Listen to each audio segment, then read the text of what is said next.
ना फोटो शुरू करो।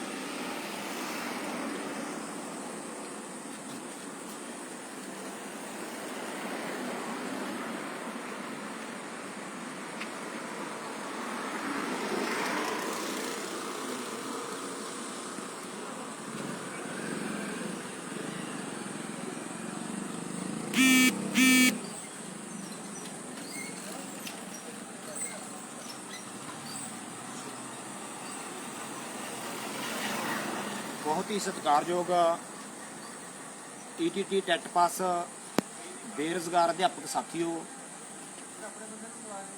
साथियों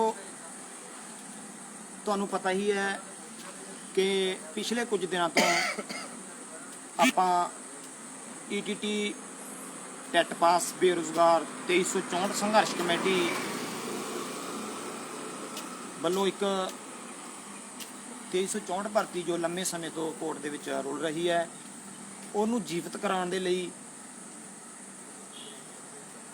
ਕੰਮ करना शुरू किया सीगा। सो साथियों अज साडी संघर्ष कमेटी दी इस हफ्ते दी दूजी बार मीटिंग मानयोग सिक्ख्या मंत्री पंजाब जी दे नाल पंजाब भवन विखे बहुत ही सुखावे माहौल दे विच होई है। सो साथियों जिन्हां साथियों के मन च किते ना किते इस भर्ती नूं लैके शंका सीगा वहम सीगा, मैं उन्होंने दस देना चाहना कि साडी संघर्ष कमेटी इस काम ते लगी हुई है। 19 तरीक नूं जो कोर्ट दे विच सुनवाई हुई है उहदे विच सानूं बहुत पॉजिटिव रिस्पॉन्स कोर्ट वालों मिलिया है। जे आपां कह लीए तो हुण कोर्ट का काम 20 तरीक नूं हो चुकिया। हुण जो काम है वो भर्ती बोर्ड का एजुकेशन डिपार्टमेंट का काम है जो इन्हां ने कोर्ट दे विच जज साहब वालों डॉकूमेंट मंगे गए ने जां कोई एफिडेविट मंगया गया लैके बोर्ड नाल संबंधित वो इन्हां ने देना है। सो असी 20 तरीक की सुनवाई तो एक दिन पहला 19 तरीक नूं मिल के मंत्री जी नूं रिक्वेस्ट की सीगी कि अपना वकील डिपार्टमेंट वालों भेज के इस भर्ती का जो मुद्दा है जो अपना पक्ष है वो मजबूती दे नाल रखा जाए। तो साडी उस मीटिंग की बदौलत डिपार्टमेंट वालों अपना वकील भेज के इस भर्ती का जो मुद्दा है इहदा बड़े वधिया ढंग दे नाल कोर्ट दे विच अपना पक्ष रखा गया। तो उस तो संतुष्ट होकर जज साहब ने जो ये बोर्ड नूं एक्सैप्ट करके बोर्ड के मैंबरां वालों जो भर्ती बोर्ड वालों एफिडेविट मंगया है उस दे रिगार्डिंग असीं अज फिर मंत्री जी नाल मीटिंग करने लई पहुंचे। तो उन्होंने सानू पूरा विश्वास दिवाया है कि आने वाले दिनों के विच जदों ही ऑर्डर साडे कोले आ जाते हैं उन्हों का ग्राउंड की है बेस की है वो देख के असीं वो जो भी एफिडेविट है या कोई भी डॉकूमेंट है असीं वो जल्दी ही जमा करवावांगे ताकि आने वाली तरीक के उत्ते इस भर्ती नूं बहाल करवाया जा सके। सो साथियों हुण मेरी बेनती है जो साथी इस भर्ती नूं लैके निराश सीगे वो सारे आओ सुरिंदरपाल वीर नूं असीं लाया साड़ा आगू बना के अगे। सो साथियों दो तरह नाल असीं एक आगू लाने तो एक अगे लाने। अगे तो हमेशा ही बली का बकरा लाया जाता है जिन्होंने अगे ला के असीं पिछे मुड़ जाने जो असीं उसकी बली देनी होंदी है। तो साथियों असीं अगे नहीं लाया असीं आगू लाया। आगू की हर गल की पालना की जाती है। ये साडे कमांडर ने जो कमांड देनी असीं इन्हां दी कमांड ते चलना है। सो मेरी साथियों नूं बेनती है कि बड़ा ही पॉजिटिव रिस्पॉन्स है कोर्ट वालों ते डिपार्टमेंट वालों। सो साडी रिक्वेस्ट है कि जो साथी निराश सी वो निराश ना होण, जो घरां दे विच बैठे सीगे वो सारे आण साडे इस संघर्ष कमेटी का साडे वीर सुरिंदरपाल का साथ देण ताकि असीं बहुत जल्दी 2364 परिवारों के रोज़गार का जो मसला है उन्होंने बहाल करवा सकीए। साथियों बहुत बहुत धन्यवाद। हुण सुरिंदरपाल वीर तुहानूं अगला जो जब मीटिंग बारे सब कुछ उस तो जाणू करवाएंगे। सुरिंदरपाल बहुत ही सत्कारयोग ईटीटी टैट पास बेरोजगार अध्यापक साथियों सारिਆਂ ਨੂੰ सत श्री अकाल। ਸਾਥੀਓ ਜਿਹੜੇ ਸਾਥੀ ਲਾਈਵ ਸੈਸ਼ਨ ਦੇ ਵਿੱਚ ਮੇਰੇ ਜਿਹੜੇ ਚੈਨਲ ਦੇ ਰਾਹੀਂ ਮੇਰਾ ਮੈਸੇਜ ਸੁਣ ਰਹੇ ਨੇ, ਸੋ ਜਿਹੜੀ ਮੇਰੀ ਆਵਾਜ਼ ਸੁਣ ਰਹੇ ਨੇ, ਸੋ ਉਹਨਾਂ ਸਾਥੀਆਂ ਨੂੰ ਬੇਨਤੀ ਆ ਕਿ ਉਹ ਸਾਥੀ ਇਸ ਲਾਈਵ ਦੇ ਲਿੰਕ ਨੂੰ ਵੱਧ ਤੋਂ ਵੱਧ ਸ਼ੇਅਰ ਕਰ ਦਿਓ, ਇਸ ਚੈਨਲ ਨੂੰ ਲਾਈਕ ਕਰ ਦਿਓ, ਸਬਸਕ੍ਰਾਈਬ ਕਰ ਦਿਓ, ਪੇਜ ਆ ਜਿਹੜਾ ਉਹਨੂੰ ਫੋਲੋ ਕਰ ਲਓ, ਤਾਂ ਜੋ ਆਉਣ ਵਾਲੀਆਂ ਵੀਡੀਓ ਜਿਹੜੀਆਂ ਸਾਥੀਓ ਤੁਹਾਨੂੰ ਜਿਹੜੀਆਂ ਆਟੋਮੈਟਿਕਲੀ ਜਿਹੜੀਆਂ ਅਪਡੇਟ ਜਿਹੜੀਆਂ ਉਹ ਮਿਲਦੀਆਂ ਰਹਿਣ। ਸੋ ਸਾਥੀਓ ਗੱਲ ਕਰਦੇ ਆ ਚੱਲ ਰਹੀਆਂ ਮੀਟਿੰਗਾਂ ਨੂੰ ਲੈ ਕੇ। 20 ਜੁਲਾਈ ਦੀ ਆਪਣੀ ਹੀਅਰਿੰਗ ਸੀਗੀ, ਉਸ ਤੋਂ ਪਹਿਲਾਂ ਸਾਥੀਓ 19 ਦੀ ਆਪਾਂ ਮੀਟਿੰਗ ਕਰਕੇ ਗਏ ਆ, ਜਿਹੜੀ ਕਿ ਪੋਸਟਪੋਨ ਹੋ ਚੁੱਕੀ ਸੀ। ਔਰ ਜਦੋਂ ਆਪਾਂ 71 ਦੀ ਮੀਟਿੰਗ ਕਰਨ ਗਏ ਸੀਗੇ ਤਾਂ ਸਾਨੂੰ ਇੱਕ ਮੈਸੇਜ ਦਿੱਤਾ ਗਿਆ ਕਿ ਤੁਹਾਡੀ ਜਿਹੜੀ ਪੈਨਲ ਮੀਟਿੰਗ ਆ ਉਹ ਪੋਸਟਪੋਨ ਹੋ ਚੁੱਕੀ ਹੈ, ਉਹ ਜਿਹੜੀ ਪੈਨਲ ਮੀਟਿੰਗ ਆ ਤੁਹਾਡੀ 22 ਜੁਲਾਈ ਨੂੰ ਹੋਊਗੀ। ਪਰ ਸਾਥੀਓ ਸਾਡਾ ਹੀਅਰਿੰਗ ਤੋਂ ਪਹਿਲਾਂ ਮਾਨਯੋਗ ਸਿੱਖਿਆ ਮੰਤਰੀ ਜੀ ਨਾਲ ਜਿਹੜਾ ਮਿਲਣਾ ਬਹੁਤ ਜ਼ਰੂਰੀ ਸੀਗਾ, ਉਹਨਾਂ ਨਾਲ ਮੀਟਿੰਗ ਕਰਨੀ ਬਹੁਤ ਜ਼ਰੂਰੀ ਸੀ। ਤਾਂ ਇੱਥੇ ਇਸੇ ਆਫਿਸ ਦੇ ਵਿੱਚ ਹੀ, ਪੰਜਾਬ ਭਵਨ ਦੇ ਵਿੱਚ ਹੀ ਅਸੀਂ ਉਹਨਾਂ ਨਾਲ ਜਿਹੜੀ ਰਾਬਤਾ ਕਾਇਮ ਕਰਕੇ ਲਿੰਕ ਬਣਾ ਕੇ ਮੀਟਿੰਗ ਕੀਤੀ ਗਈ। ਸੋ ਗੱਲਬਾਤ ਰੱਖੀ ਗਈ, ਉਹਨਾਂ ਨੂੰ ਦੱਸਿਆ ਗਿਆ ਕਿ ਮੰਤਰੀ ਸਾਹਿਬ ਕਿ ਜਿਹੜਾ ਸਾਡੀ ਹੀਅਰਿੰਗ ਆ ਉਹਦੇ ਵਿੱਚ ਜਿਹੜਾ ਆਪਣਾ ਏਜੀ ਭੇਜ ਕੇ ਜਿਹੜਾ ਸਾਡੀ ਜਿਹੜੀ ਭਰਤੀ ਜਿਹੜੀ ਆ ਉਹ ਪੈਰਵਾਈ ਸਹੀ ਤਰੀਕੇ ਨਾਲ ਜਿਹੜੀ ਆ ਉਹ ਹੋ ਸਕੇ, ਤਾਂ ਇਹਦੇ ਸੰਬੰਧ ਵਿੱਚ ਏਜੀ ਭੇਜਿਆ ਜਾਵੇ।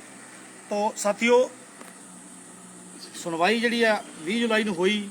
ਸੋ 20 ਜੁਲਾਈ ਦੀ ਜਿਹੜੀ ਸੁਣਵਾਈ ਸੀਗੀ, ਸੋ ਜਿਸ ਚੀਜ਼ ਦਾ ਇੱਕ ਡਰ ਸੀਗਾ ਕਿ ਸ਼ਾਇਦ ਪਤਾ ਨਹੀਂ ਕੀ ਹੋ ਜਾਊਗਾ, ਪਰ ਸਾਥੀਓ ਜੱਜ ਸਾਹਿਬ ਦਾ ਜਿਹੜਾ ਰਿਸਪੌਂਸ ਸੀਗਾ ਉਹ ਕਾਫੀ ਪੋਜ਼ਿਟਿਵ ਸੀਗਾ।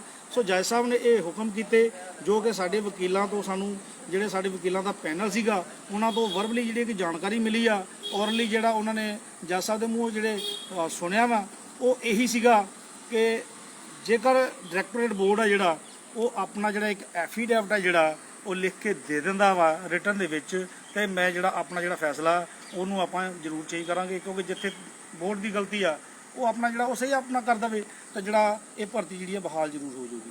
ਸੋ ਸਾਥੀਓ ਤੁਸੀਂ ਸਾਰੇ ਹੀ ਸਾਥੀ ਜਿਹੜੇ ਨੇ ਇਹ ਵਧਾਈ ਦੇ ਪਾਤਰ ਹੋ। ਸਾਥੀਓ ਆਉਣ ਵਾਲੀ ਅਗਲੀ ਹੀਅਰਿੰਗ ਦੇ ਵਿੱਚ ਜਿਹੜੀ 23 ਅਗਸਤ ਨੂੰ ਹੀਅਰਿੰਗ ਹੋਣ ਜਾ ਰਹੀ ਹੈ, ਸੋ ਸਾਥੀਓ ਮੈਨੂੰ ਪੂਰੀ ਉਮੀਦ ਹੈ ਕਿ ਉਸ ਤਰੀਕ ਤੇ ਜਿਹੜੀ ਹੈ ਸਾਡੀ ਭਰਤੀ ਜਿਹੜੀ ਹੈ ਬਹਾਲ ਹੋ ਜਾਊਗੀ।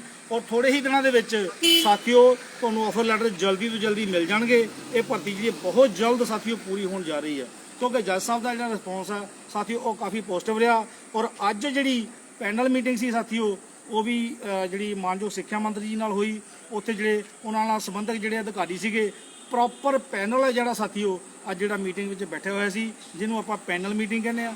ਸੋ ਪੈਨਲ ਮੀਟਿੰਗ ਦੇ ਵਿੱਚ ਜੋ ਨਿਕਲ ਗਿਆ ਆ ਉਹ ਇਹੀ ਆ ਕਿ ਮਾਨਯੋਗ ਸਿੱਖਿਆ ਮੰਤਰੀ ਜੀ ਨੇ ਸਾਨੂੰ ਪੂਰਾ ਜਿਹੜਾ 100% ਭਰੋਸਾ ਦਿਵਾਇਆ ਕਿ ਜਿਹੜੀ ਸਾਡੀ 2364 ਭਰਤੀ ਆ ਇਹਦਾ ਬੋਰਡ ਆ ਜਿਹੜਾ ਸਾਬਤ ਕਰਕੇ ਜਿਹੜੀ ਭਰਤੀ ਆ ਉਹ ਬਹਾਲ ਕਰਕੇ ਤੁਹਾਨੂੰ ਆਫਰ ਲੈਟਰ ਜਿਹੜੇ ਆ ਉਹ ਜਲਦੀ ਤੋਂ ਜਲਦੀ ਦਿੱਤੇ ਜਾਣਗੇ। ਕਿਉਂਕਿ ਮਾਨਯੋਗ ਕੋਰਟ ਨੇ ਜਿਹੜਾ ਭਰਤੀ ਨੂੰ ਬਹਾਲੀ ਦਾ ਲੈ ਕੇ ਜਿਹੜਾ ਮਸਲਾ ਆ ਉਹ ਬੋਰਡ ਦੇ ਉੱਪਰ ਛੱਡ ਦਿੱਤਾ, ਸਰਕਾਰ ਦੇ ਉੱਪਰ ਛੱਡ ਦਿੱਤਾ ਕਿ ਜੇਕਰ ਬੋਰਡ ਜਿਹੜਾ ਉਹਦਾ ਐਫੀਡੇਵਿਟ ਦਿੱਤਾ ਜਾਂਦਾ ਤੇ ਭਰਤੀ ਜਿਹੜੀ ਆ ਉਹ ਬਹਾਲ ਕੀਤੀ ਜਾਊਗੀ।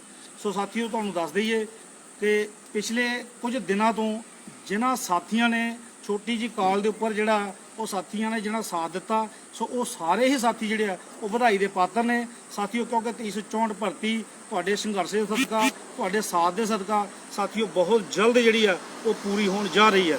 ਸੋ ਸਾਥੀਓ ਇੱਥੇ ਤੁਹਾਨੂੰ ਇਹ ਵੀ ਦੱਸ ਦਈਏ ਕਿ ਸਾਥੀਓ ਫੰਡ ਦੀ ਜਿਹੜੀ ਆ ਸਾਥੀਓ ਉਹ ਜਿਹੜੀ ਆ ਕਮੀ ਜਿਹੜੀ ਆ ਉਹ ਕਿਤੇ ਨਾ ਕਿਤੇ ਨਜ਼ਰ ਆ ਰਹੀ ਆ, ਕਿਉਂਕਿ ਤੁਸੀਂ ਪਿਛਲੇ ਦੇਖ ਲਓ ਕਿ ਲਗਭਗ ਇੱਕ ਹਫ਼ਤੇ ਤੋਂ ਲਗਾਤਾਰ ਵਰਕਿੰਗ ਚੱਲ ਰਹੀ ਹੈ, ਕਦੇ ਚੰਡੀਗੜ੍ਹ, ਕਦੀ ਪਟਿਆਲਾ, ਕਦੀ ਕਿਤੇ, ਕਦੇ ਲਾਮਬੰਦੀ, ਕਦੀ ਕੁਛ। ਸੋ ਸਾਥੀਓ ਪੈਸੇ ਤੋਂ ਬਿਨਾਂ ਤੇ ਪੱਤਾ ਨਹੀਂ ਹਿਲਦਾ। ਸੋ ਸਾਥੀ ਇਨਸਾਨ ਹਿਲਣੇ ਤਾਂ ਬਹੁਤ ਦੂਰ ਦੀ ਗੱਲ ਆ। ਸੋ ਸਾਥੀਓ ਫੰਡ ਦੀ ਜਿਹੜੀ ਆ ਉਹ ਕਮੀ ਚੱਲ ਰਹੀ ਹੈ। ਸੋ ਜਿਹੜੇ ਸਾਥੀ ਖਾਸ ਕਰ 2364 ਸਿਲੈਕਟਡ ਸਾਥੀ ਜਿਹੜੇ ਸਕਰੂਟਨੀ ਕਰਵਾ ਚੁੱਕੇ ਨੇ ਔਰ ਜਿਹਨਾਂ ਸਾਥੀਆਂ ਦੇ ਮਨਾਂ ਵਿੱਚ ਇੱਕ ਗੱਲ ਬਿਠਾ ਦਿੱਤੀ ਗਈ ਆ ਸ਼ਰਾਰਤੀ ਅਨਸਰਾਂ ਦੇ ਵੱਲੋਂ ਕਿ ਇਹ ਭਰਤੀ ਜਿਹੜੀ ਆ ਇਹ ਪੂਰੀ ਨਹੀਂ ਹੋਣ ਵਾਲੀ, ਸੋ ਸਾਥੀਓ ਮੈਂ ਤੁਹਾਨੂੰ ਵਿਸ਼ਵਾਸ ਦਿਵਾਉਣਾ ਕਿ ਇਹ ਭਰਤੀ ਹਰ ਹਾਲੇ ਪੂਰੀ ਹੋਊਗੀ। ਔਰ ਉਹਨਾਂ ਸਾਥੀਆਂ ਨੂੰ ਜਿਹੜੇ ਸਕਰੂਟਨੀ ਕਰਵਾ ਚੁੱਕੇ ਨੇ 2364 ਭਰਤੀ ਦੇ ਵਿੱਚ, ਉਹਨਾਂ ਸਾਥੀਆਂ ਨੂੰ ਮੇਰੀ ਹੱਥ ਬੰਨ੍ਹ ਕੇ ਅਪੀਲ ਆ ਕਿ ਸਾਥੀਓ ਫੰਡ ਦੀ ਜਿਹੜੀ ਮਦਦ ਆ ਉਹ ਵੱਧ ਤੋਂ ਵੱਧ ਜਿਹੜੀ ਆ ਸਾਥੀਓ ਉਹ ਜ਼ਰੂਰ ਕਰੋ, ਕਿਉਂਕਿ ਫੰਡ ਤੋਂ ਬਿਨਾਂ ਸਾਥੀਓ ਮਸਲੇ ਜਿਹੜੇ ਹੱਲ ਹੋਣ ਵਾਲੇ ਨਹੀਂ ਹੈਗੇ। ਜਿੱਥੋਂ ਤੱਕ ਫੰਡ ਨੂੰ ਲੈ ਕੇ ਜਾਣਕਾਰੀ ਆ, ਸੋ ਸਾਥੀਓ ਸੁਰਿੰਦਰਪਾਲ ਇੱਕ ਐਸਾ ਨਾਮ ਹੈ ਜਿਹਦੇ ਕਿ ਮੈਂ ਇਹ ਕਹਿੰਦਾ ਕਿ ਤੁਸੀਂ ਵਿਸ਼ਵਾਸ ਕਰ ਸਕਦੇ ਹੋ, ਕਿਉਂਕਿ ਜਦ ਟਾਵਰ ਤੇ ਬੈਠਾ ਸੀਗਾ ਤਾਂ ਲੱਖਾਂ ਦੀ ਆਫਰ ਆਈ, ਕਦੀ ਪਰਵਾਹ ਨਹੀਂ ਕੀਤੀ। ਤਾਂ ਸਾਥੀਓ ਜੇ ਕਿਸੇ ਨੂੰ ਖਾਤੇ ਨੂੰ ਲੈ ਕੇ, ਫੰਡ ਨੂੰ ਲੈ ਕੇ ਕਿਸੇ ਨੂੰ ਕਿਸੇ ਵੀ ਤਰ੍ਹਾਂ ਦੀ ਕੋਈ ਪ੍ਰੋਬਲਮ ਹੋਵੇ ਤਾਂ ਉਹ ਸਾਥੀਓ ਮੈਨੂੰ ਪਰਸਨਲੀ ਆ ਕੇ ਮਿਲ ਸਕਦਾ। ਆ ਜਿਹੜੇ ਗਰੁੱਪਾਂ ਦੇ ਵਿੱਚ ਕਹਿੰਦੇ ਆ ਕਿ ਸੁਰਿੰਦਰਪਾਲ ਦੇ ਖਾਤੇ 'ਚ ਫੰਡ ਨਹੀਂ ਪਾਉਣਾ, 66-35 ਦੇ ਕੇਸ ਲੱਗ ਜੂ।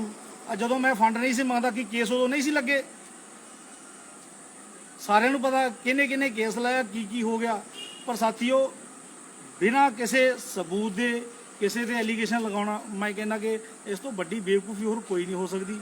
ਸੋ ਸਾਥੀਓ, ਸਾਰੇ ਸਾਥੀਆਂ ਨੂੰ ਬੇਨਤੀ ਆ ਕਿ ਫੰਡ ਦੀ ਜਿਹੜੀ ਸਪੋਰਟ ਆ ਉਹ ਵੱਧ ਤੋਂ ਵੱਧ ਕਰੋ। ਔਰ ਜਿੱਥੋਂ ਤੱਕ ਭਰਤੀ ਦੀ ਬਹਾਲੀ ਨੂੰ ਲੈ ਕੇ ਮਸਲੇ ਦੀ ਗੱਲ ਹੈ, ਸੋ ਸਾਥੀਓ ਅੱਜ ਦੀ ਜਿਹੜੀ ਪੈਨਲ ਮੀਟਿੰਗ ਮਾਨਯੋਗ ਸਿੱਖਿਆ ਮੰਤਰੀ ਜੀ ਨਾਲ ਹੋਈ ਆ ਸਾਥੀਓ, ਬਹੁਤ ਹੀ ਸੁਖਾਵੇਂ ਮਾਹੌਲ ਦੇ ਵਿੱਚ ਹੋਈ ਆ। ਕਿਉਂਕਿ ਮਾਨਯੋਗ ਕੋਰਟ ਨੇ ਜਿਹੜਾ ਮਸਲਾ ਜਿਹੜਾ ਭਰਤੀ ਦੀ ਬਹਾਲੀ ਨੂੰ ਲੈ ਕੇ ਉਹ ਜਿਹੜਾ ਡਾਇਰੈਕਟਰ ਹੈ ਜਿਹੜਾ ਭਰਤੀ ਦਾ ਡਾਇਰੈਕਟਰ ਬੋਰਡ ਹੈ ਜਿਹੜਾ ਉਹਦੇ ਤੇ ਛੱਡ ਦਿੱਤਾ। ਸੋ ਅਸੀਂ ਮੀਟਿੰਗ ਦੇ ਵਿੱਚ ਇਹ ਮਸਲਾ ਰੱਖਿਆ ਔਰ ਸਿੱਖਿਆ ਮੰਤਰੀ ਜੀ ਨੂੰ ਬੇਨਤੀ ਕੀਤੀ ਹੈ ਕਿ ਜਿਹੜਾ ਬੋਰਡ ਦਾ ਜਿਹੜਾ ਮਸਲਾ ਉਹਨੂੰ ਜਿਹੜਾ ਅਗਲੀ ਨੈਕਸਟ ਹੀਅਰਿੰਗ ਦੇ ਵਿੱਚ ਜਿਹੜਾ ਉਹ ਬਾਖੂਬੀ ਤਰੀਕੇ ਦੇ ਨਾਲ ਪੇਸ਼ ਕਰਕੇ ਜਿਹੜਾ ਐਫੀਡੇਵਿਟ ਹੈ ਉਹਨੂੰ ਸਹੀ ਇੱਕ ਦਿਸ਼ਾ ਦੇ ਕੇ ਕਿ ਜਿਹਦੇ ਵਿੱਚ ਕੋਈ ਖਾਮੀ ਨਾ ਹੋਵੇ ਉਹ ਪੇਸ਼ ਕੀਤਾ ਜਾਵੇ ਤਾਂ ਜੋ ਭਰਤੀ ਬਹਾਲ ਹੋ ਸਕੇ ਔਰ ਸਾਰੇ ਸਾਥੀਆਂ ਨੂੰ ਜਿਹੜਾ ਰੁਜ਼ਗਾਰ ਮਿਲ ਸਕੇ। ਸੋ ਸਾਥੀਓ, ਇਹਨਾਂ ਗੱਲਾਂ ਦੇ ਨਾਲ ਹੀ ਜੇ ਕੋਈ ਗੱਲ ਵਾਧੀ ਘਾਟੀ ਬੋਲੀ ਗਈ ਹੋਵੇ ਤਾਂ ਸਾਥੀਓ ਮਾਫੀ ਚਾਹੁੰਦੇ ਆ। ਸੋ ਸਾਥੀਓ, ਇੱਕ ਵਾਰ ਫੇਰ ਅਪੀਲ ਕਰਦੇ ਆ ਕਿ ਫੰਡ ਦੇ ਮਸਲੇ ਨੂੰ ਲੈ ਕੇ ਕਿ ਸਾਥੀਓ ਫੰਡ ਦੀ ਜਿਹੜੀ ਆ ਉਹ ਕਾਫੀ ਸਾਨੂੰ ਜ਼ਰੂਰਤ ਮਹਿਸੂਸ ਹੋ ਰਹੀ ਆ। ਤਾਂ ਸਾਰੇ ਸਾਥੀ ਜਿਹੜਾ ਫੰਡ ਦੀ ਜਿਹੜੀ ਸਪੋਰਟ ਕਰੋ। ਬਹੁਤ ਬਹੁਤ ਧੰਨਵਾਦ।